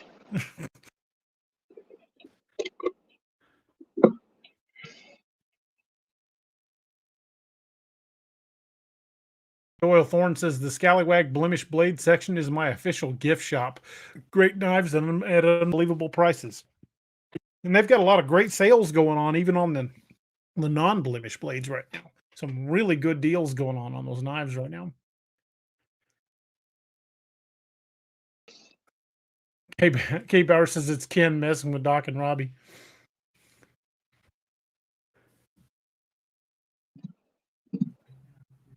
Nah, Ken wouldn't even do something like that. At least not to Doc. He probably would to me, but not to Doc.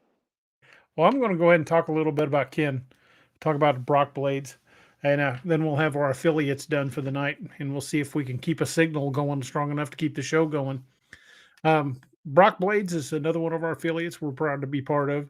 Ken, you'll see him there in the chat. The tactical midget himself. He's a career law enforcement, and now he makes specialty blades in his in the shop behind his house, and they're all works of art. I mean, they are just absolutely fantastic blades. I've got one here. If Doc can make it back, he could show you his Street Weasel, and what was the other one? The Neck Scalpel.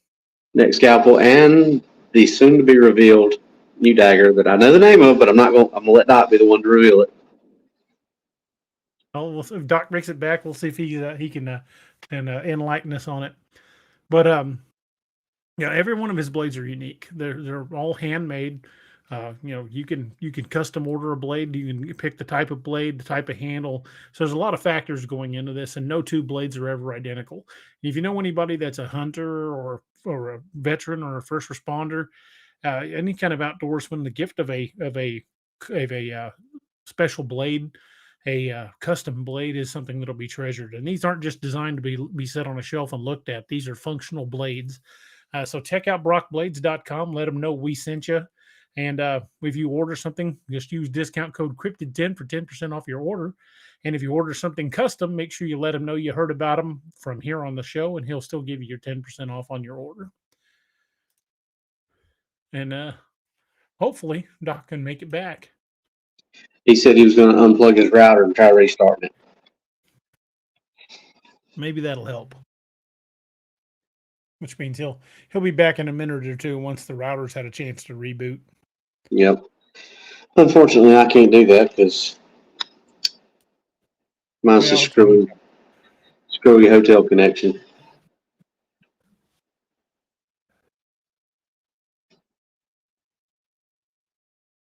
K Bauer says Doc's new blade, the Wendigo Wiggler.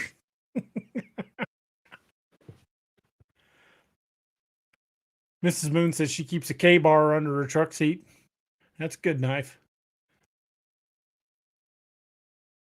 Got a few of those myself. Those are good knives.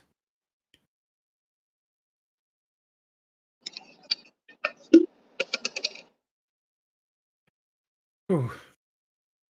Oh.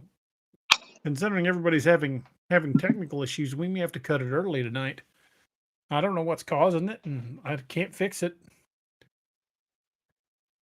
Well, I know what's causing mine. I don't know what's causing Doc's. Well, it could be weather. Because I'm watching my signal bar go up and down, up and down. That's not good.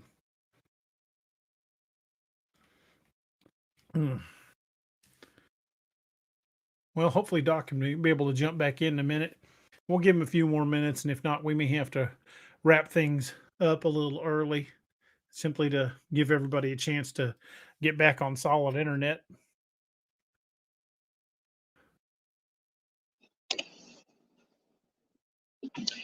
Yeah, what's funny is there's a ton of Charter Spectrum trucks out here, which is internet trucks. They're all staying at this. Can't even have the internet working here. We got guys working on the internet in the hotel.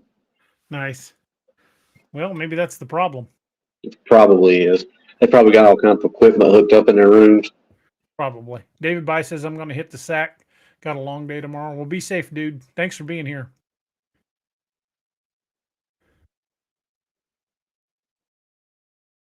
Mary, I'm in Barnwell, South Carolina right now. Penny Van says, I need to go lay down before my body implodes. This chair is killing me. We'll be listening from the other room. Well, good night. Thank you for being with us. Griff says, happy birthday to the USMC. On Friday, 248 years. Yep. Kay Bowers has a question. Robbie, what do you think about this? Says, do you think a 10 millimeter would be worth a damn if a Bigfoot or Dogman got froggy? Yeah, definitely. If you do doc strategy of going after arteries, major arteries, pelvic region, and things like that, 10 millimeters is a nasty round. I mean, You definitely want to hit large artery groups. It's basically like a 45 on steroids. Mm-hmm. So I think no matter what cartridge you're using, I would try to get one of those major artery groups. yeah, I mean,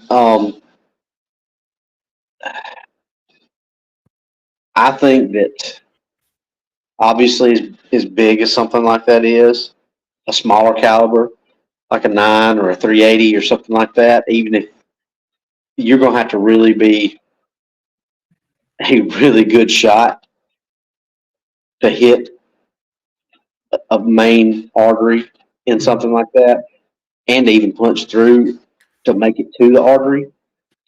I think that's why you would need something 45 and up to do that. But still, even if you had nothing but a 9 millimeter, that's still where you want to aim. My lieutenant James Jenkins says, I don't think I'd try the can gun on one. It would confuse it and probably piss it off. He's got an AR that the upper is adapted to shoot Coke cans. We were shooting it the other day. Man, that thing's a hoot to shoot. I'd probably piss something off. I don't know if I took a full can of Coke to the groin. I think I would probably be a successful deterrent. Yeah, that interrupt your OODA loop. Yeah. Don't matter how many OODA loops you ate for breakfast, that's going to interrupt that process.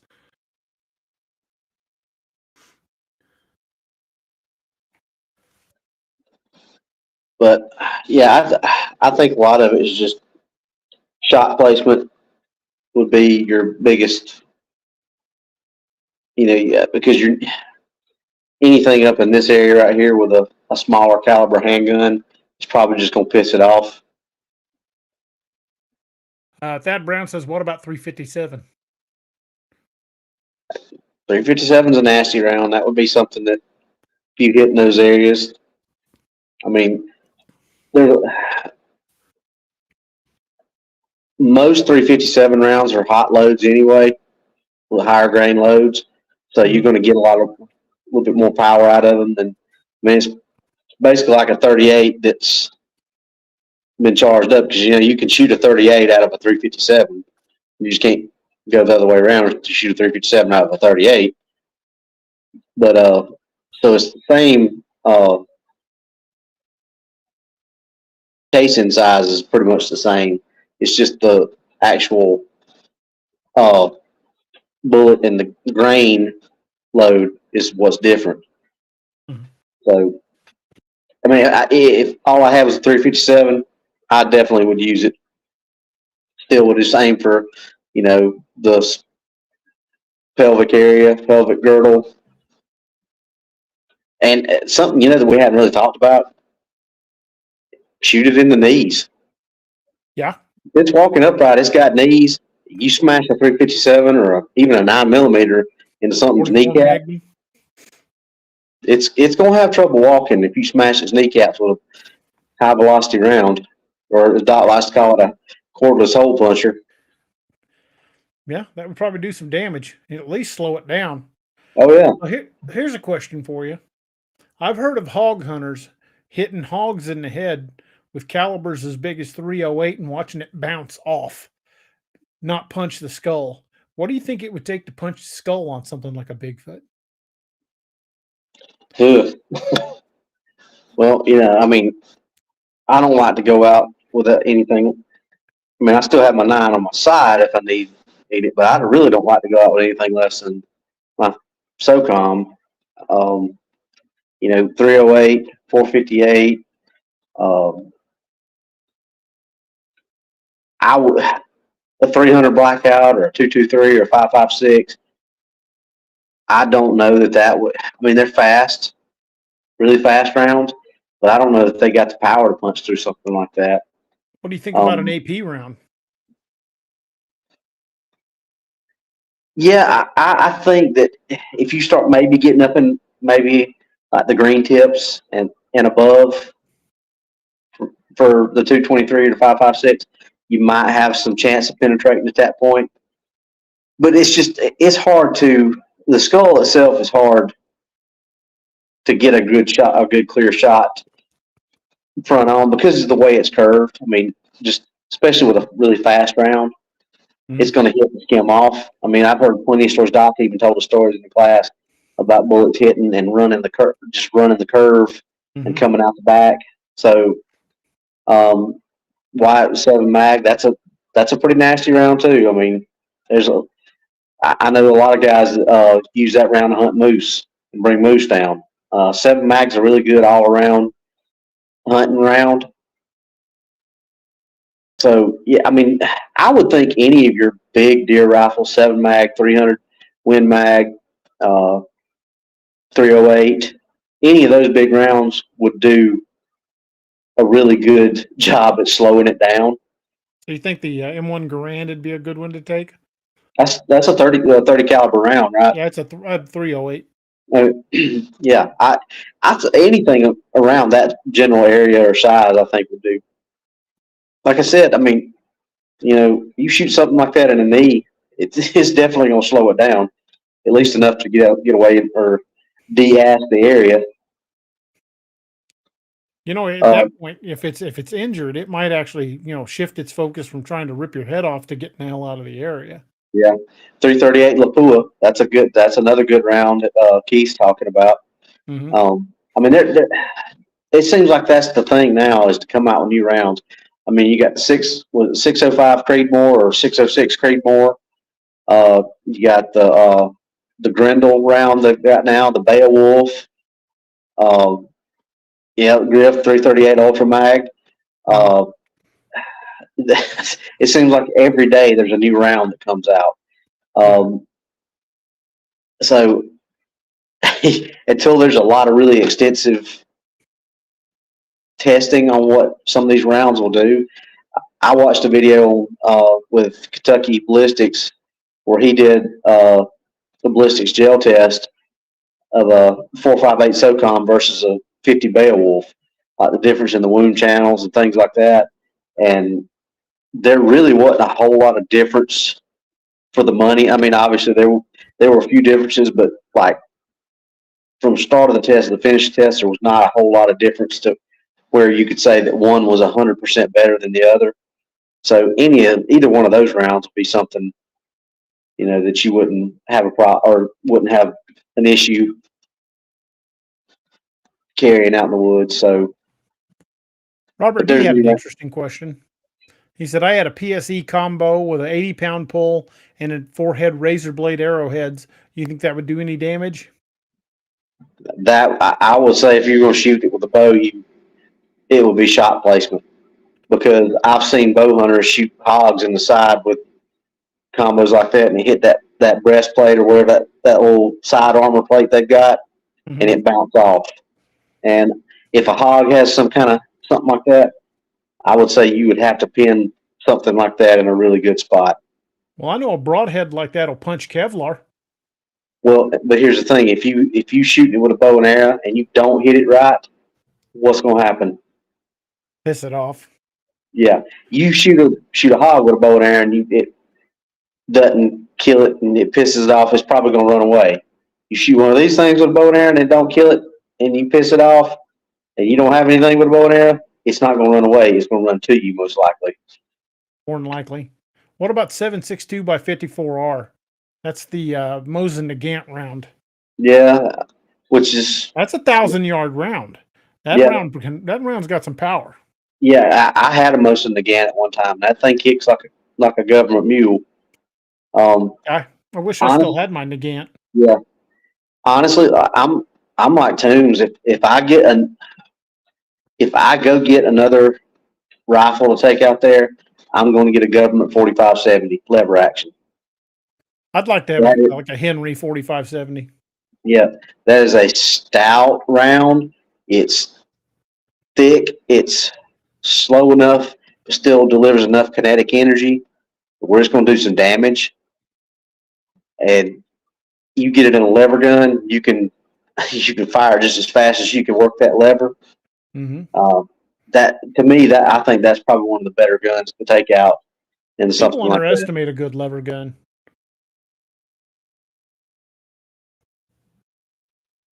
Robbie, I think you froze up. Nope, saw you blink.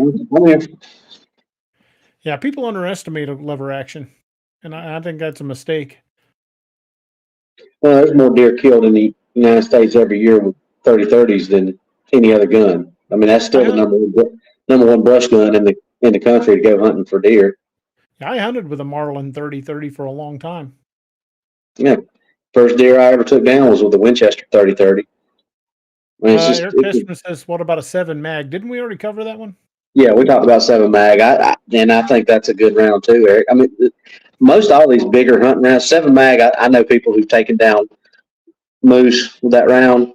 I mean, especially if that's all you got. I mean, that's way better than nothing. 30-06 is another. That's in that 30 caliber round that we talked about, Mark. I mean, anything in the 30 caliber range. I mean, there's a reason that most snipers, right now are using, well, law enforcement snipers. I know obviously military snipers are using a lot bigger rounds, but most police snipers are in the 308 because it's a 1,000-yard gun plus easy, especially depending on what kind of ammo you're using, what your setup is. It's got a lot of knockdown power at that range, because that's something you have to look at too. Is you may have a gun that will reach out to 1,000 yards or more, but it's lost so much kinetic energy once it gets there, it's not doing any good. So you have to look at that too. You have to look at ammo for that.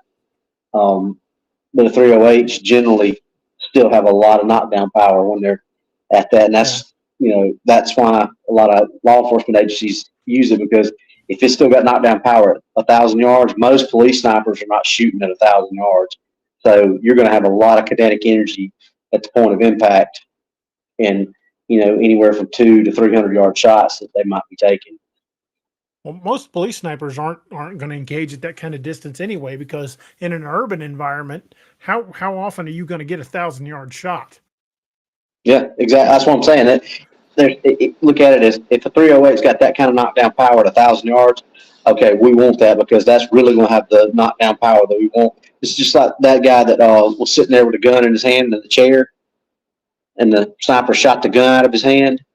That was a 308 that he shot that, and it demolished that gun. I mean, that gun was just like Legos. Yeah, that round will do a hell of a lot of damage. Yeah. Ugh. Robert Moore says, I don't like the 223 or the 556, but I like the 308. The 223 and 556 round is basically just a jumped up 22, but people often underestimate just how deadly a 22 can be. Yep. Ken got the average police shot is 75 yards for a police sniper. So yeah. So a 308 at 75 yards is really going to ruin your day if you get shot with it. Yeah. Going to be a very bad day indeed. Well, it doesn't look like Doc's going to make it back. But look like Johnny's on, and Johnny is the guru of all things ballistic. So if anybody's got any ballistics questions, Mr. John Sanchez can answer your questions because he knows his stuff. That's where I've learned most of the stuff that I've learned from ballistics is from him. Nice. We need to have him on. Oh, we can make that happen. That's my co-host Johnny from What's Really Out There. We should have him on and talk about calibers to use, and not necessarily if you're hunting a cryptid, but if you had to stop one. That might be a fun topic. Oh yeah. Oh, you get him geeking out on guns, and it's on.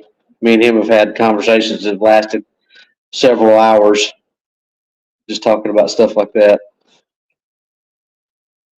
A Bowers says, DA, another question. How can a person be ready to photograph a strange sighting? I'm always a day late. I'm the same way, but I recently just found out something, and I'm not a super good tech guy, but my son Noah showed me this. If you've got an Android phone and you hit the power button twice, it opens the camera.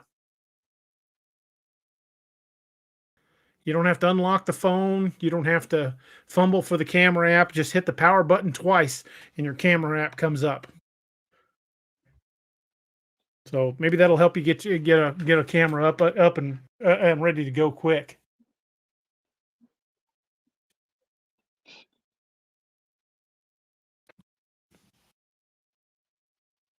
John Sanchez says, never trust a pew pew nerd. Well, you are a pew pew nerd, that's for sure.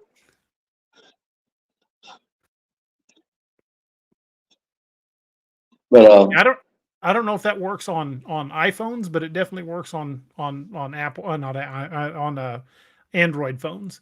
You hit that power button twice in rapid succession, and it'll open your camera app, and you can start snapping pictures. Robert Moore says Doc fell off the phone books.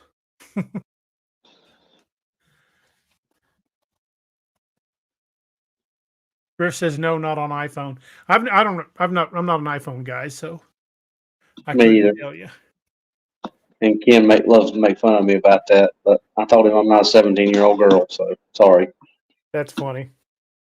Other than that, I can't think of anything unless you just carried a dedicated camera around. I know, they still make digital cameras, but most everybody's got a good one on their phone.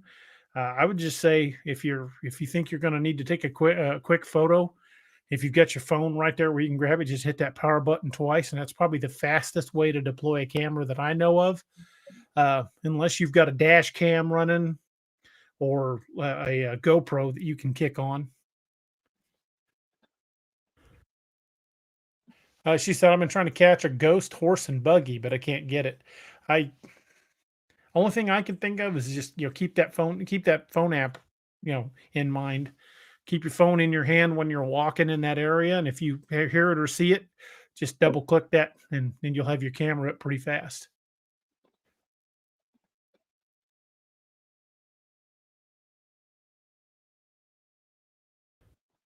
Dr. 45120 says it worked on his Android. I think it works on most Androids. It just doesn't work on iPhones.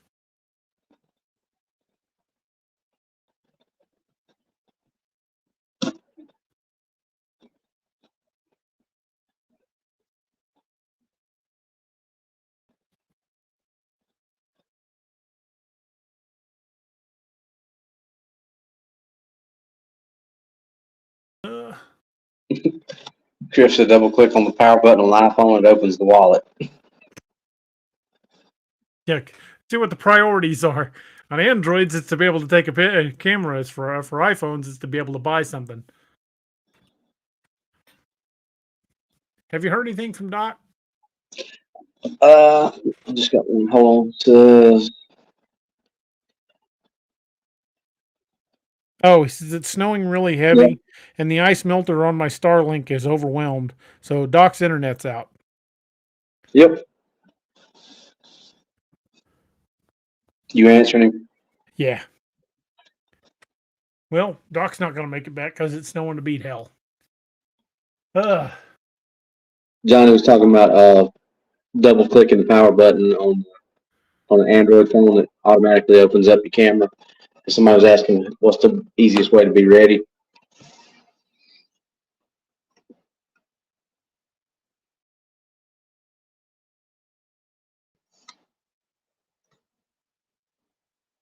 Yeah, I think that would probably be the best thing I could think of. Just to have that to remember how that app opens quickly. Oh, and Because I didn't get a chance to answer this earlier because of mine started going out. I saw Ken's little comment about my steak. You just think that what I said was bad because I said medium well. You wouldn't have heard what the girl in class today or yesterday talked about steaks. Baking a steak in the oven. oh, So that's so wrong. I don't want to hear nothing about just because I like medium well. She cooks a steak in an oven. Dark Waters, thank you for being here, sir. Much appreciated. So Thanks, just dude. wanted to pop in and show some support. Well, I appreciate it, sir. Thank you so much. Hope you have a great night. I was just seeing what John was saying. As a double tap on the on button opens the camera function. I prefer my steaks.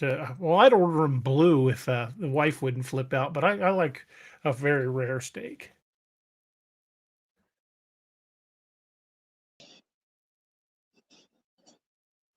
Was the old joke able to recover with a vet's help? Well, you just knock his old horns off, wipe his nasty butt, and chunk it out here on the plate. I'll eat what I want and ride the rest home. Great movie.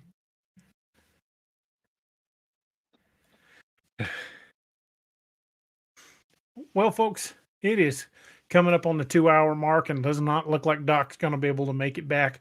We already touched on all our good folks tonight at our affiliate program. And I want to say thank you to everybody that sent in their encounter stories. Folks, keep sending those in and we'll do more shows like this. We'll try to get some more stories together, do this again real soon. But definitely enjoy doing these encounter story shows. They're a lot of fun. And we get to hear some of the stories that have been happening throughout the area, and even beyond. I mean, it doesn't matter where you're from. If you had an encounter, it doesn't matter what it is, it's cryptid or even with just a bizarre animal. Like for example, Tomb's wife may have possibly seen a thylacine. I would love to get that full story to talk about it on the show.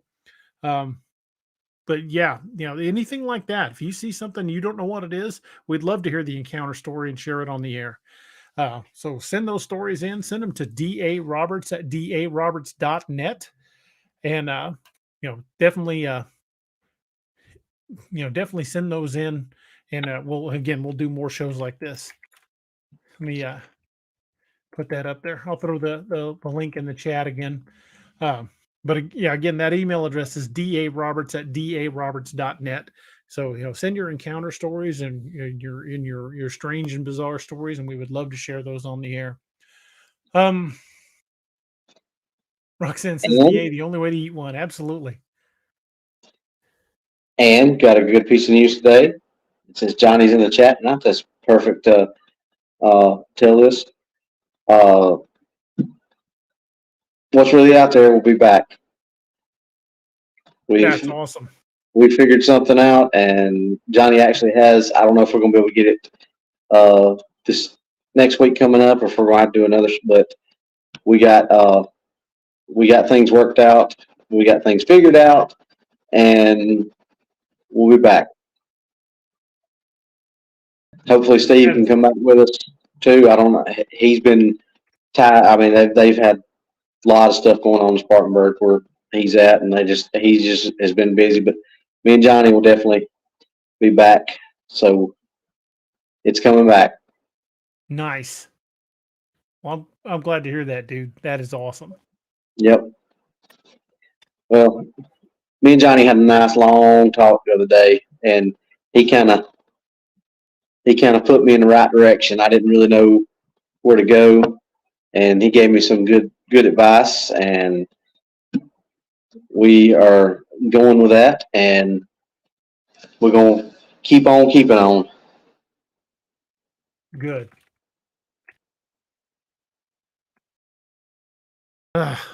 Well, folks, we one of the things we always talk about, we try to say it, talk about at the end of the show, is the 22 a day foundation. We lose 22 veterans a day to suicide, and that is 22 too many. And that's not counting the number of first responders we lose, because if you look at the Officer Down Memorial Day, Officer Down Memorial page stats, we lose quite a few line of duty deaths, but we lose a lot as well to officer suicides. First responders and veterans have seen things that many people will never see in their lifetime, and it really does haunt these folks. I know I've had some pretty rough run-ins in my career, and I know Robbie has too. So if you know somebody that's first responder or a veteran, reach out to them. Let them know you're thinking about them, because you never know when that text or that phone call might be what pulls them back from the edge that day, because 22 a day is entirely too many. And it's something that's very near and dear to us here on the channel, and something that probably will always be near and dear to us until we get it down to 0 a day. You can go to the Till Valhalla project, and you can get a wristband like this that says 22 a day. And the thing about the Till Valhalla project is, like, 90% of everything you buy or all the money they take in goes directly to veterans charities. It's not like some of these bigger organizations where 95% of every dollar they take in goes to salaries. This one genuinely does really get to the veterans where it needs to be. So they've got my wholehearted support. So check them out, Till Valhalla project or the 22 a day foundation. And let's get that number down to 0, and just remember to reach out to your first responder or your veteran friends, and let them know you're thinking about them, and let them know you care, and let them know they've got somebody to talk to if they need it. Because you never know, that voice on the other end of the line, you just saying, "Hey, how's it going? I've been thinking about you." That might mean all the world to somebody, especially if they're in crisis. And our own government does not do nearly enough to help these men and women, and anything we can do to let them know that we're here and we care, and and I think that we owe them a debt we'll never be able to fully repay. Robbie, you got anything you want to add to that? To that, all I can say is what DA said is very important to us. People don't realize what veterans and first responders go through and see every day. So take that part seriously. As far as the other part, as far as Lone Wolf Custom goes, we've got some new hats coming in, so there'll be some new designs coming out soon. And I also spoke with Johnny about getting some actual just strips of leather. So we're going to maybe be able to do actual custom things instead of just what I got that's got just a set patches that are already in a certain orientation. We're going to be able to do some like if somebody wanted, just some different shape of something, we'll be able to do that. So we've got new stuff coming out all the time. So if y'all got ideas about stuff that you want, get with me or DA or Doc one, tell us what you're wanting. We'll figure it out. I think that's about all I got. And just think about me tomorrow when I'm doing my 12 to 15 or 12 to 18-minute presentation, so I don't spit and stutter and stammer and get it done. Well, good luck with that, man. I know you'll do fine. You know what they say, if you can't baffle them with brilliance and dazzle them with bullshit. I can definitely do that. Well, folks, there's an old Irish drinking song called "The Parting Glass," and if you listen to the lyrics, it's talking about raising a glass to those who can't raise a glass anymore. It's the song's more than just the sum of its parts. It's a very touching song about lifting a glass and keeping the memory alive. We've been ending the show on a toast, and it's a tradition I'm really glad we started doing, and hopefully we'll continue doing it for quite some time. But I'm going to end tonight in the show with a quote from The Parting Glass, and I'll put it up on the screen so you guys can take a look at it. And the quote says, "But since it fell into my lot that I should rise and you should not, I'll gently rise and softly call. Good night and joy be to you all." Good night, everybody, and we'll see you guys on Saturday. Good night. Thank you for joining us. Catch us again Wednesdays and Saturdays on Ex Machina. A special thanks to all our channel members and Patreon supporters. Please make sure to like, share, and subscribe.